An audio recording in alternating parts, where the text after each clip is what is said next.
Hola amigas y amigos de nuestra querida barra, de nuestro querido colegio. Estamos en nuestro programa de reflexión jurídica. Hoy vamos a tener un tema muy interesante, un tema y además una invitadaza con nosotros que nos va a platicar sobre el procedimiento de investigación en materia de responsabilidad de servidores públicos. Hoy tenemos como invitada a mi querida amiga, mi maestra Linda Seila León Mendiola. Ella es licenciada en Derecho por la Facultad de Derecho de la UNAM, tiene una especialidad en Derecho de la Propiedad Industrial, es maestra en Derecho Procesal Penal y como experiencia formó parte de un despacho en litigio penal durante 17 años. Hoy es directora de investigaciones en la Dirección General de Denuncias e Investigaciones de la Secretaría de la Función Pública. Entonces tenemos una invitadaza que nos va a platicar de un tema muy importante, muy interesante, en donde parte de todo ello, mi querida Espe, gracias ahí además. ¿Cómo estás? Muchas gracias, muy bien, muchas gracias. Qué gusto estar juntos, Rodolfo. Bienvenida, Sheila. Bienvenida aquí a tu programa. Muchísimas gracias. Oye, Sheila, a ver, comenzando para platicar con este tema, ¿qué normatividad rige? ¿Cómo aplican? ¿Qué reglamentación interna siguen para este tipo de procedimientos en materia de responsabilidad de servidores públicos? Bueno, primero, muchísimas gracias a los dos, Esperanza, Rodolfo, por la distinción y la invitación a este programa. Y bueno, sí, la normatividad que rige la investigación administrativa sancionadora para servidores públicos, pues la encontramos primeramente en nuestro rango constitucional en los artículos 108 y 109 de la Constitución, pero además hay una ley que entró en vigor el 19 de julio del año 2017, su reglamento interior recientemente reformado en julio del año pasado, ya del año pasado, sí, y los lineamientos para la atención, investigación y conclusión de denuncias y quejas. Estos tres instrumentos son los que rigen las investigaciones, pero tengo que decirles que es bien importante conocer estos tres instrumentos porque de ello deriva que un servidor público a cargo de una investigación la haga con apego a la legalidad. ¿Y qué significa que la haga con apego a la legalidad? Bueno, pues que el servidor público tiene que respetar en principio los derechos humanos de la persona investigada, sea servidor público o sea un particular, porque la Ley General de Responsabilidades Administrativas hoy vigente prevé sanciones para servidores públicos, pero también para particulares. Entonces, divide el catálogo de faltas administrativas en esos tres ámbitos. Faltas administrativas graves, faltas administrativas no graves y faltas administrativas cometidas por particulares vinculadas con faltas administrativas graves. Es decir, toda la falta administrativa grave que se pretenda, toda la falta administrativa que se pretenda atribuir a un particular, forzosamente tiene que estar vinculada con una falta administrativa grave. Estas son de las innovaciones y de la actual, digamos, ley, de la que menciona la Ley General de Responsabilidades Administrativas. ¿En qué de esas novedades, cómo es que se aplica este procedimiento de investigación? Las disposiciones normativas y de legalidad que le aplican, Sheila. Mira, la denuncia puede ser presentada de manera anónima, se puede abrir por oficio, o bien puede hacerlo cualquier ciudadano que tenga noticia o conocimiento de que un servidor público está actuando fuera de los márgenes de la ley, o que por lo menos así lo entienda, porque a lo mejor cuando es una persona que está fuera del ámbito, como un ciudadano de a pie, a lo mejor no entiende justamente cuáles son, pero si tiene la inquietud o para él percibe que el actuar del servidor público está fuera de los márgenes de la ley, tiene el derecho de presentar su queja o su denuncia. En caso de que prefieran hacerlo de manera anónima, nosotros como investigadores tenemos la obligación de preservar ese anonimato para el denunciante. Él puede incluso sí señalar algún medio de notificación para efecto de que se le haga conocimiento de que su expediente ya ha sido radicado y que se le otorga un número de folio con el cual el ciudadano que ha denunciado puede ingresar a un sistema que se denomina SIDEC, que es el Sistema de Denuncia Ciudadana. Este sistema es el sistema de captación de la Secretaría de la Función Pública en general. Capta las denuncias y se hace un análisis previo para ver quiénes serán, quienes deberán conocer de las denuncias, porque como ustedes saben, cada dependencia tiene un órgano interno de control. Entonces ustedes me dirán, bueno, entonces ¿cuál es la diferencia entre un órgano interno de control y la función de la Dirección General de Denuncias e Investigaciones de la Secretaría de la Función Pública? Exacto, eso es algo importantísimo, porque Sí. estamos hablando del procedimiento y de la actuación de autoridades administrativas a nivel federal. Así es. Y entonces es importante esa distinción, cada órgano interno de control en las dependencias y entidades y la dirección. Platícanos sobre eso, Sheila. Sí, los lineamientos establecen, así como la Ley General de Responsabilidades Administrativas y su reglamento interior, nos establecen que los supuestos para que la Secretaría conozca directamente de los asuntos atiende al grado del servidor público, que es a partir de un director hacia arriba, el monto que tal vez se presuma como un daño a la hacienda pública, y la otra es la trascendencia de los hechos que estén teniendo en el momento. Si es un tema relevante para la sociedad, forzosamente tendremos que conocer en la Dirección General de Denuncias e Investigaciones. Esos son los criterios por los cuales se rige y hay una distinción entre los órganos internos de control y la Secretaría de la Función Pública. Oye, Sheila, yo quiero regresar un poco en cuanto a decir investigaciones bajo las cuales se puede llevar a cabo aquí en la Secretaría, que es con motivo de faltas administrativas graves, no graves, pero me llama mucho la atención que pueda haber una investigación y una sanción a un particular. Sí. ¿De qué forma puede darse una investigación a un particular en donde entenderíamos que la trascendencia o la investigación que ustedes llevan a cabo en la función pública pues es con servidores públicos? Al particular, ¿cómo pueden vincularlo en ese?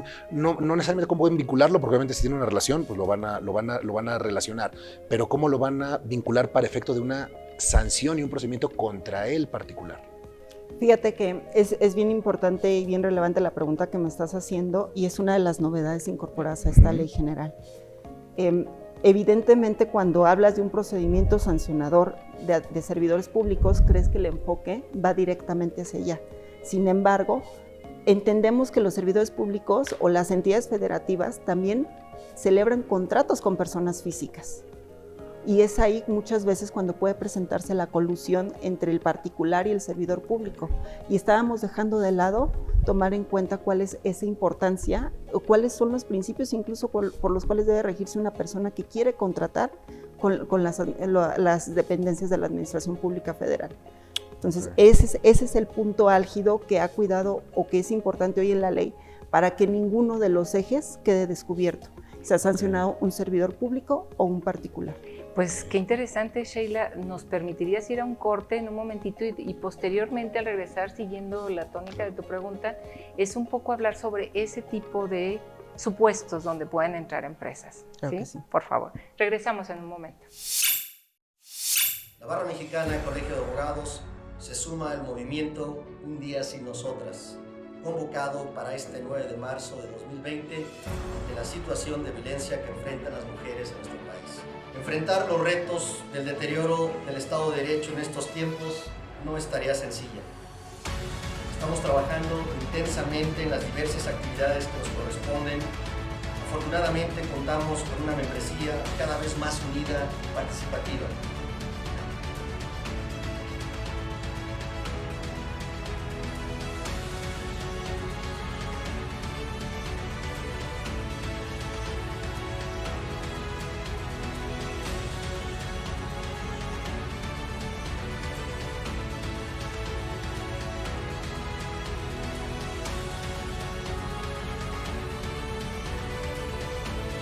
Esperamos que esta acción contribuya a la reflexión para provocar un cambio que erradique la violencia hacia las mujeres. Cierro la cita.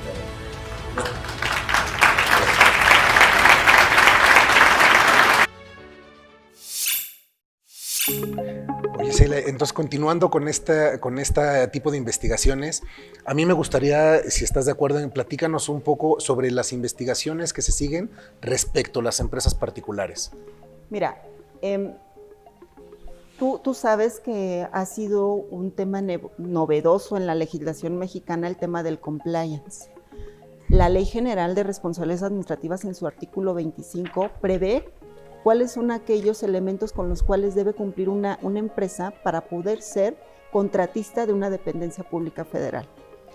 Entonces, desde ahí te dice que ya tienes que tener determinada línea para poder formar parte de una relación con la Administración Pública Federal. Okay. Pero cuando no obstante se cumplen con estas partes y durante el proceso de la contratación existe alguna anomalía que puede y debe ser vinculante con algún servidor público para que se lleve a cabo, entonces por eso es que la ley prevé las faltas administrativas graves vinculadas con particulares. Y entonces nos remite también al capítulo de faltas administrativas graves atribuibles a los servidores públicos. Una de estas faltas nos habla de la colisión, que es exactamente la relación que va a existir entre el servidor público y el particular. ¿Y por qué se sanciona al particular? Bueno, pues porque justamente a través de una contratación es el particular el que puede estar haciendo uso indebido de los recursos federales que les fueron atribuidos para un proyecto en específico, ¿no? ¿Cuántas veces no hemos escuchado en las noticias obras que no fueron acabadas o donde fueron utilizados materiales de baja calidad porque la obra duró 6 meses y posteriormente dejó de tener la utilidad social que debía tener? Entonces lo que busca esta ley es proteger a la sociedad justamente de estas conductas que ocurren fuera del margen de la ley y donde se involucran particulares y servidores públicos, para incluso señalar que estas pueden ser sancionadas con inhabilitación para que estas empresas puedan seguir contratando con la Administración Pública Federal o bien incluso hasta proponer la disolución de la propia empresa, ¿no? Entonces es muy importante el tema, es novedoso y ahí vamos caminando. Sin embargo, bueno, sí incluso en este tipo de investigaciones no puede hacerse un estudio preferente o diverso, ¿no?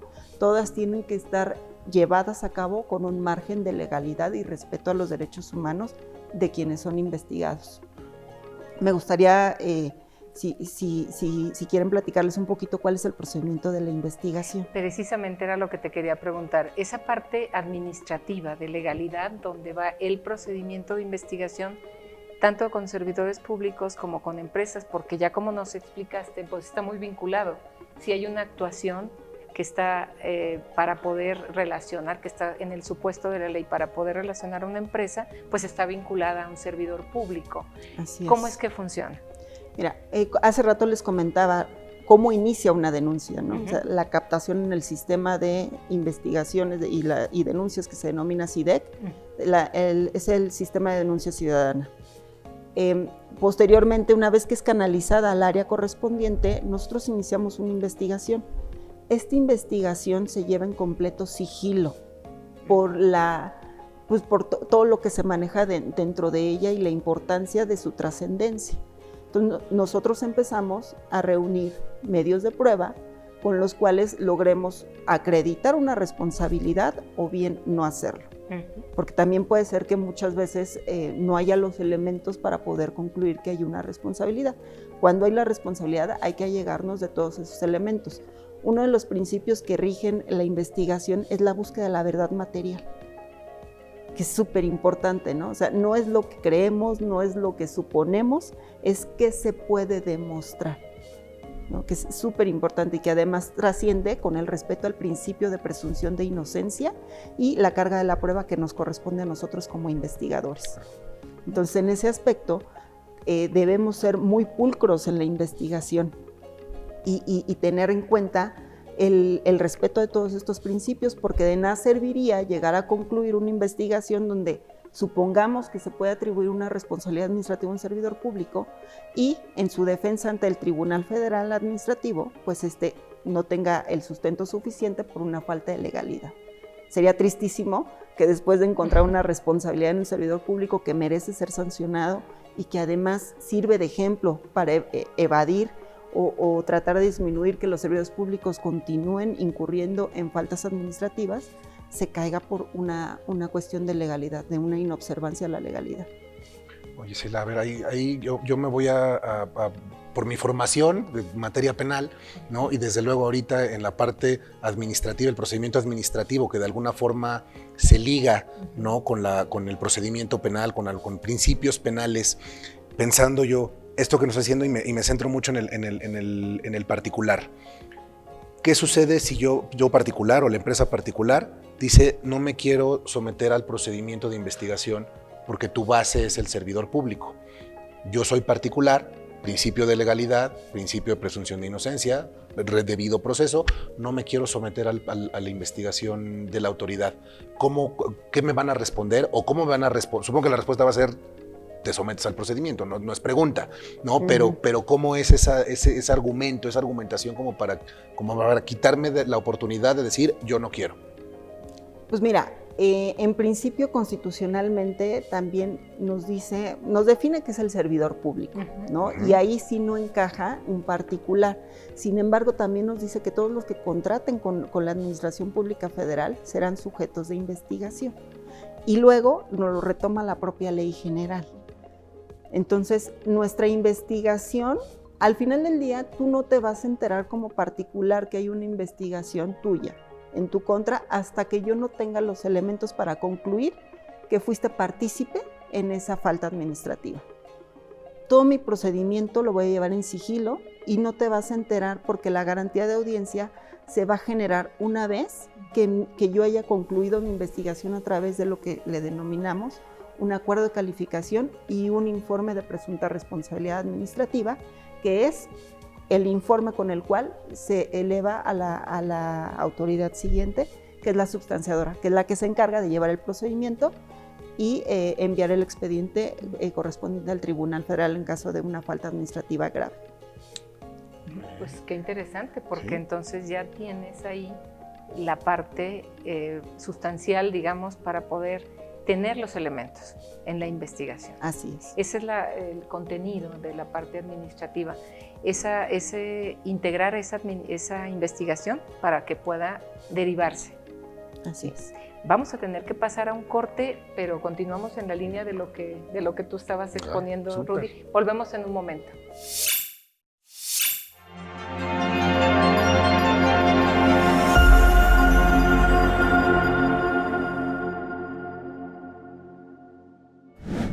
Compañeras y compañeros, como ustedes saben, la Fundación Barra Mexicana ha cumplido ya 20 años de existencia, 20 años de éxito, 20 años de historias, de bonitas historias, de haber transformado vidas, de haber tocado lo más íntimo de los seres humanos, un problema grave de derecho.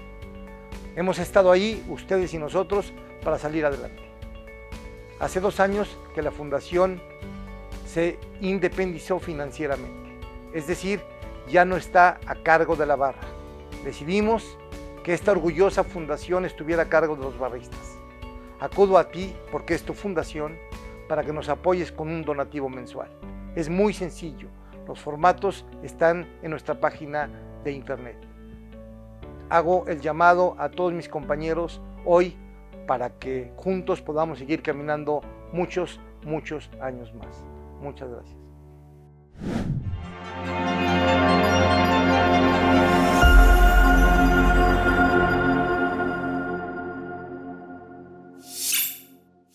Bueno, pues estamos de vuelta. Sheila, yo me quedo muy intrigado y además la parte de los particulares es la que me tiene dando vueltas. Ya nos dijiste, me tengo que someter porque no hay de otra, porque así está la jurisprudencia, entonces siendo particular me tengo que someter. Ya nos dijiste que además pues es bajo sigilo, entonces no me voy a enterar de la investigación. O sea, ¿qué derechos tengo? O sea, ¿tengo alguna oportunidad? ¿Tú vas a tener alguna forma de ya tener cierta base nada más para investigar? Me sumo preguntándote qué límites administrativamente, legalmente tienen a la investigación. Bueno, mira, como límite sí tenemos uno, no se espanten si hay un límite. Ah, bueno, ok. Es la prescripción. En octubre del año 2020 se publicó la jurisprudencia por medio de la cual se amplía la prescripción. Entonces tenemos que la prescripción para las faltas administrativas graves va a ser de 7 años y para las faltas administrativas no graves se conserva de 3 años. Pero aquí hay una particularidad. Como les dije al inicio del programa, la ley vigente se publicó o entró en vigor más bien el 19 de julio del año 2017. Entonces, esta jurisprudencia nos dice, ok, tú cometiste una falta en el año 2015. es decir, sin estar vigente la actual ley. La actual ley del 2017. Sin embargo, si no se te inició un procedimiento y se te inicia el 20 de julio del año 2017, tu procedimiento debe estar regido por la ley actual. O sea, no se va a ir a la fecha del hecho, sino a la fecha de la ley. Exactamente. A la fecha de la ley del momento de la puesta en conocimiento de los hechos antiguos. Así es. Y entonces yo sé que también ahí te vas a ir encima y me vas a decir, oye, ¿por qué no están respetando la irretroactividad de la ley? Bueno, es que esa pareciera ser la respuesta más sencilla y más obvia, ¿no? Sin embargo, bueno, tenemos que remontarnos a aquel supuesto de la ley del ISSSTE. Seguramente se acuerdan, ¿no? Cuando les aplicaba a unos, cuando les aplicaba a otros. Y de ahí surge lo que fue la teoría de los componentes de la norma. Es decir, su efecto y su aplicación es diverso. Por lo tanto, hoy en día, si tú eres un servidor público que cometió una falta hace 6 años y hoy se te está investigando, la ley que procede a aplicarse y con la cual se te va a sancionar es la Ley General de Responsabilidades Administrativas.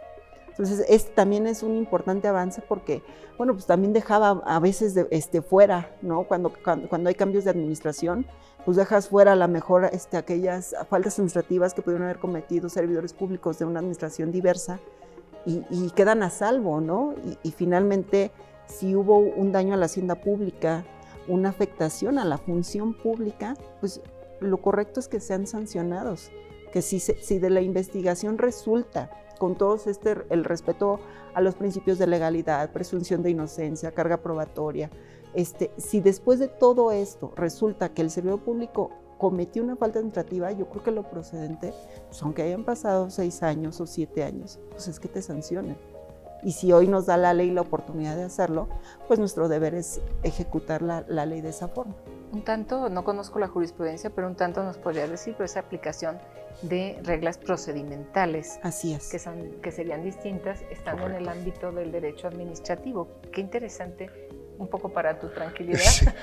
Un poco y para la tranquilidad que podamos estar enfocando qué es el contexto. El contexto que bien nos explicas. Sí hay límites a nuestra investigación, ¿no? Claro, que sí se tienen. Sí, o sea, se tienen, muy bien. Sí hay límites. Oye, y ahora ya con este bendito límite que sí tienen de la prescripción, dentro de tu investigación, esta obtención de datos de prueba que tú vas a hacer bajo sigilo, o sea, ¿qué regla sigue? ¿Qué base sigue? O sea, si no me voy a enterar de la investigación que sigues en mi contra, ¿de qué forma tú vas a obtener mi información? ¿Qué información se me ocurre? Mi información de contratos, mi información financiera. O sea, ¿cómo la vas a obtener si no me la vas a pedir? Estás hablando como empresa. Como empresa, como particular. Como particular. Ajá. O como servidor público. ¿También? Ahí te tengo, buenas noticias. Tengo una noticia.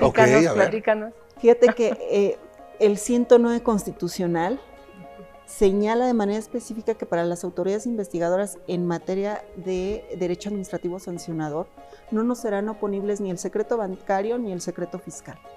¿Cómo ves? O sea, ¿cómo? Mi información bancaria, fiscal, financiera, ¿no necesitas de alguna autorización judicial? Nada. No la requiero. No, yo puedo pedir la información de manera directa, justificando evidentemente de manera, fundando y motivando como autoridad que somos, cuál es la causa de esa petición. Y evidentemente somos responsables del manejo de la misma. Claro. Pero, claro que la puedo pedir sin ningún tipo de solicitud previa a través de una autoridad judicial.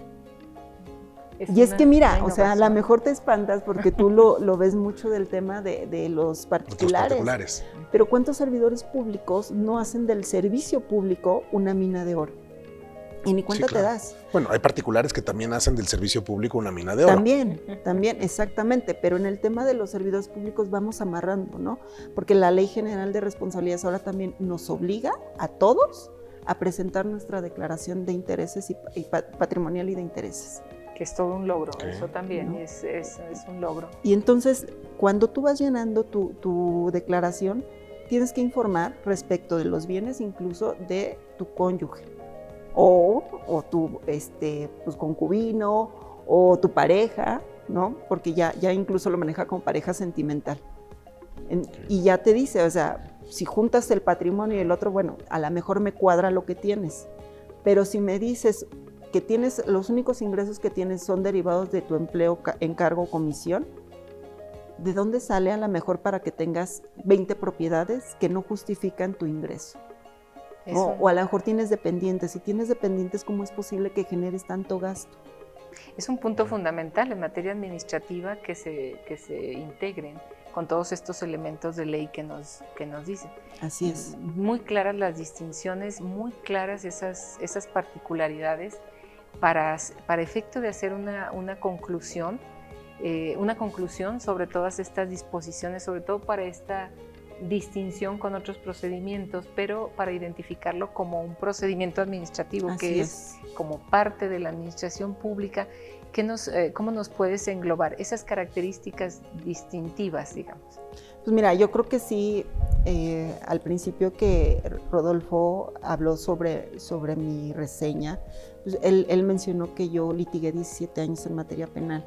Entonces, de repente para mí también fue, ¿no? Porque aparte venía de estar del lado del particular, ¿no? Entonces, cuando yo vengo, y advierto todo este tipo de cosas como la investigación en sigilo, que no te enteras, ¿no? Que no hay oportunidad que te defiendas en esa primera instancia, que te vas a defender una vez que ya tienes armado el expediente, parecería del todo grave, pero también tiene otras cuestiones que sí me parece que en el abuso del servidor público, donde pierde el servidor público de vista cuál es su función, que debe servir a la sociedad, es que entonces creo que hemos llegado a establecer este tipo de procedimientos.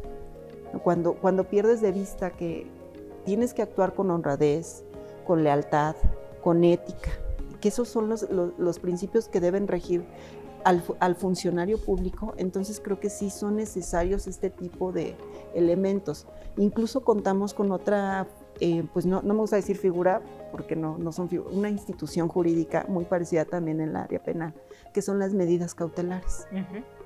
O sea, yo también puedo solicitar medidas cautelares para evitar que el servidor público pues desaparezca pruebas, ¿no? O vaya, por ejemplo, a perjudicar a testigos o los vaya a inducir para que no señalen los hechos como son reales, ¿no? O para que a lo mejor desaparezca pues aquel beneficio que puede otorgarse, que pudo, del que tuvo más bien el beneficio económico, ¿no? O sea, estas medidas cautelares pues puede ser incluso la inhabilitación temporal del servidor público a efecto de que no tenga acceso a eso que podría tener si continuara ejerciendo su función.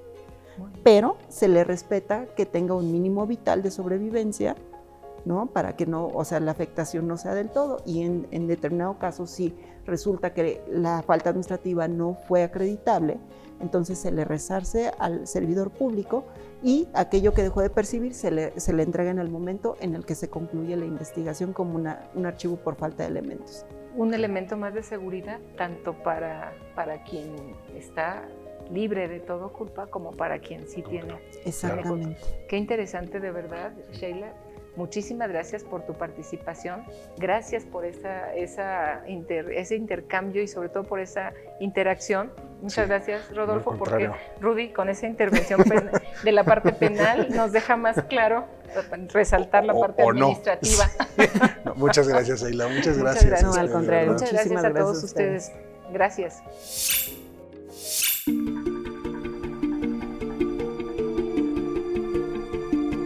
Señores, hemos concluido el programa académico del 17º Congreso Nacional de Abogados organizados por la Barra Mexicana en esta hermosa ciudad y puerto de Mazatlán, Sinaloa. Este exitoso congreso fue posible gracias al arduo trabajo de muchas personas. Agradezco en primer lugar el decidido apoyo que nos dio el gobierno del Estado, quien amablemente nos ofreció esta cena. Este congreso fue muy exitoso gracias a la participación de todos. Juntos coadyuvamos a un mejor futuro de la abogacía, del Estado de Derecho con justicia y democracia y del desarrollo sostenible.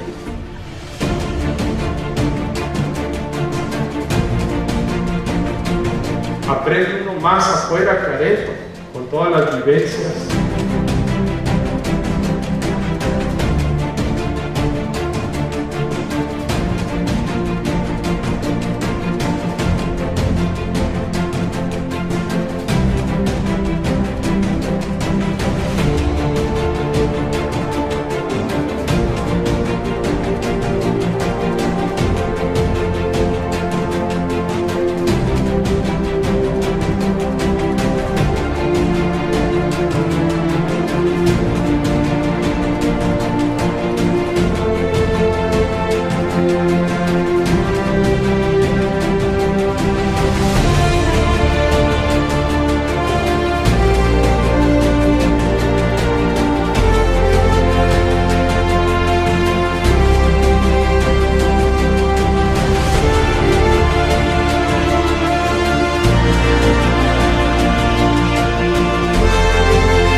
Enhorabuena, bienvenidos y puro amor.